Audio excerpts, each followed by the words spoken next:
Assalamu alaikum. Dear students, I hope you are fine. Now we are starting our topic quantum numbers.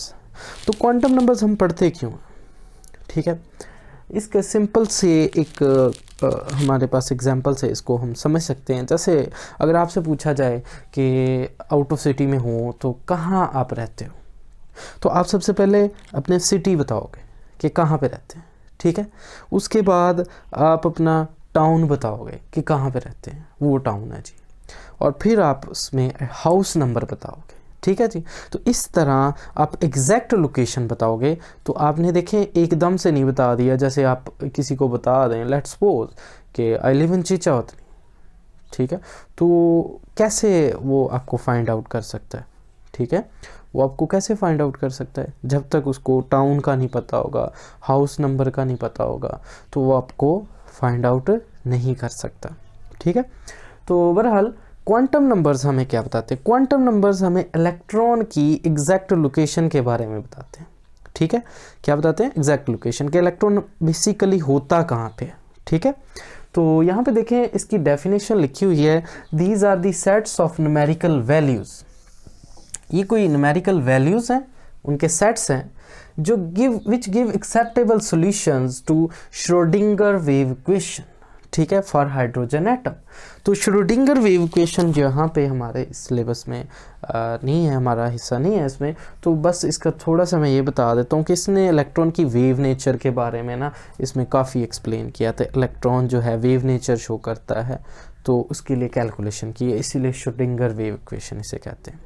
बहरहाल ये numerical values की sets हैं जो हमें acceptable solution देते हैं श्रोडिंगर वेव इक्वेशन के। तो ये तो इसकी होगी डेफिनेशन। उसके बाद देखें ये काम क्या करते हैं, ये इलेक्ट्रॉन की पोजीशन को स्पेसिफाई करते हैं। ठीक है जी, तो देयर आर 4 क्वांटम नंबर्स। इसमें से एक है प्रिंसिपल क्वांटम नंबर, फिर है एजीमुथल क्वांटम नंबर, फिर है मैग्नेटिक क्वांटम नंबर, और फिर आता है स्पिन क्वांटम नंबर।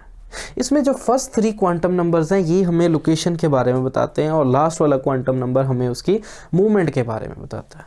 ठीक है, कि कैसे इलेक्ट्रॉन उसमें ऑर्बिट में रहता है। ठीक है जी, तो पहले हम बात करते हैं प्रिंसिपल क्वांटम नंबर। ठीक है जी, तो प्रिंसिपल क्वांटम नंबर क्या करता है, ये एनर्जी लेवल्स को रिप्रेजेंट करता है। डिफरेंट एनर्जी लेवल्स जो है ना उनको रिप्रेजेंट करता है। ठीक है जी, और इसकी वैल्यूज़ क्या होती हैं? नॉन ज़ीरो पॉजिटिव इंटीजर्स होती हैं जो अप टू इन्फिनिटी जा सकती हैं। जैसे इसको n से रिप्रेजेंट करते हैं, तो इसमें देखें 1 2 3 4 है। 1 represent k, 2 represent l, 3 represent m and 4 represent n shell.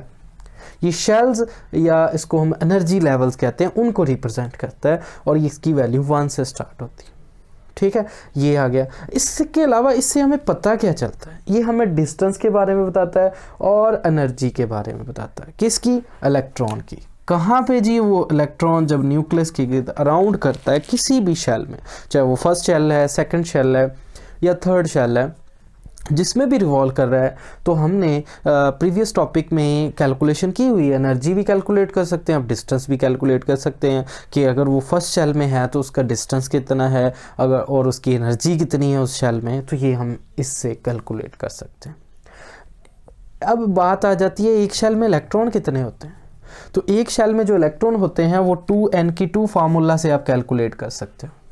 जैसे लेट्स सपोज आप कैलकुलेट करना चाहते हैं कि के शेल में कितने इलेक्ट्रॉन आते हैं, तो के शेल के लिए n की वैल्यू क्या है? 1 है, तो वो 1 आप यहाँ पे पुट करके कैलकुलेट कर सकते हैं। 2 × 1 का स्क्वायर, 2 × 1, और आंसर क्या आएगा आपके पास? 2। तो के शेल में कितने इलेक्ट्रॉन आ सकते हैं? 2। Similarly you can calculate the electrons in l shell, m shell and n shell, so on. ठीक है, ये आपने कैलकुलेट कर लेने और आपको आइडिया हो जाएगा। ये था हमारा प्रिंसिपल क्वांटम नंबर। ठीक है जी, इसको आपने बुक से रीड कर लेना। नाउ नेक्स्ट हमने इस लेक्चर में एजीमुथल क्वांटम नंबर के बारे में पढ़ना है। ठीक है, किसके बारे में पढ़ना है? Azimuthal quantum number. तो बहरहाल प्रिंसिपल हमारा कवर हो गया, अब हमने एजीमुथल क्वांटम नंबर के बारे में पढ़ना है। तो एजीमुथल क्वांटम नंबर क्यों हम इसको पढ़ते हैं, या कैसे इसके बारे में आइडिया है? तो हमने पीछे पढ़ा है हाइड्रोजन स्पेक्ट्रम, उसमें देखा था कि इलेक्ट्रॉन जब हायर ऑर्बिट से लोअर ऑर्बिट में जंप करता है तो शार्प लाइंस आती, ठीक है, उसको स्पेक्ट्रम हम कहते हैं। लेट्स सपोज वो हमारे पास स्पेक्ट्रम जो है इस तरह आ गया, ठीक है, और उसमें एक लाइन आ गई आपके पास वो जंप की। लेकिन अगर इसको हम हाई रिजॉल्विंग पावर में देखें, इस स्पेक्ट्रम की एक लाइन जो हमारे पास आई है, इसको हाई रिजॉल्विंग पावर में देखें तो वो लाइंस आगे काफ़ी डिवाइड हुई होती है। ये मैं फ़र्ज़ कर लें फाइंड आउट कर रहा हूँ कि आपके इलेक्ट्रॉन सेकंड शेल से फर्स्ट शेल में आया, लाइमन सीरीज़ कह लें, ये आपके पास एक लाइन आ गई, ठीक है, उसको हाई रिजॉल्विंग पावर में देखा ना तो एक लाइन 2 में डिवाइड हुई, ठीक है, एक लाइन किस में डिवाइड थी, 2 में डिवाइड थी। तो इसका मतलब हुआ कि एक क्वांटम नंबर से आप एक्सप्लेन नहीं कर सकते इलेक्ट्रॉन की पोजीशन को, ठीक है, वो हाई रिजॉल्विंग पावर में एक लाइन मज़ीद लाइनों में डिवाइड हो जाती है। इसका मतलब कि एक जो शेल हमारे पास होता है उसमें सब शेल भी होता है, उसमें क्या होता है, सब शेल भी होता है जी। अब हम एजीमुथल क्वांटम नंबर की बात कर रहे हैं, तो इसमें एजीमुथल क्वांटम नंबर में इसको एल से डिनोट करते हैं और इसकी वैल्यूज़ जो हैं 0 से स्टार्ट हो रही, 0 1 2 3 एंड सो ऑन। अगर हम इसको गौर से देखें तो ये n-1 वैल्यूज़ हैं। इट मीन्स कि अगर आपके प्रिंसिपल क्वांटम नंबर की वैल्यू 1 है, 1 से स्टार्ट हो रही है ना, तो 1 से सो ऑन, लेकिन एजीमुथल 0 से स्टार्ट हो रहा है, इसलिए से n-1 वैल्यूज़ कह सकते हैं कि एक वैल्यू कम हो रही है बस, ठीक है। इसमें 0 जो है वो s को रिप्रेजेंट करता है, 1 p को, 2 d को एंड 3 f को। s stand for sharp, p principal, d diffused, f fundamental. ये स्पेक्ट्रल टर्म्स हैं जो इनको एक्सप्लेन करने के लिए यूज़ होती हैं। अगर हम इनकी शेप्स के बारे में बात करें तो शेप इनकी बहुत कॉम्प्लिकेटेड है, जैसे s स्फेरिकल है, p डम्बेल है, ठीक है, लेकिन D और F बहुत ज़्यादा कॉम्प्लिकेटेड है, इसलिए इसको यहाँ पे जो है ड्रा हम नहीं कर रहे, हम शेप्स ऑफ ऑर्बिटल में जो है मज़ीद इनको डिस्कस करेंगे, ठीक है जी। तो बहरहाल ये इनकी शेप्स के बारे में थोड़ा सा बताया हुआ है, इसमें आपने रीड कर लेना। अब हम यहाँ पे बात करते हैं कि एक शेल है उसमें कितने सब शेल हो सकते हैं। एक शेल है ना आपके पास, उसके अंदर कितने सब शेल हो गए वो कैलकुलेट हमने करना, ठीक है जी। तो अब यहाँ पे देखें हमारे पास के शेल है, सपोज के शेल, इसमें n की वैल्यू क्या होती है 1, n की वैल्यू क्या होती है 1, तो l की वैल्यू यहाँ पे क्या होगी 0, क्या होगी 0, यू कैन से इट 0 होगा तो इसे s सब शेल कहेंगे और ये 1s होगा। इसका मतलब के शेल में सिर्फ और सिर्फ एक ही सब शेल है और वो कौन सा है, एस, पहले शेल में। अगर हम बात करें एल शेल जो कि सेकंड शेल है न्यूक्लियस के अराउंड, उसमें एन की वैल्यू क्या होती है 2, तो एल की वैल्यू होगी 0 और 1, 2 वैल्यूज होंगी इसकी। 0 रिप्रेजेंट करेगा एस सब शेल को,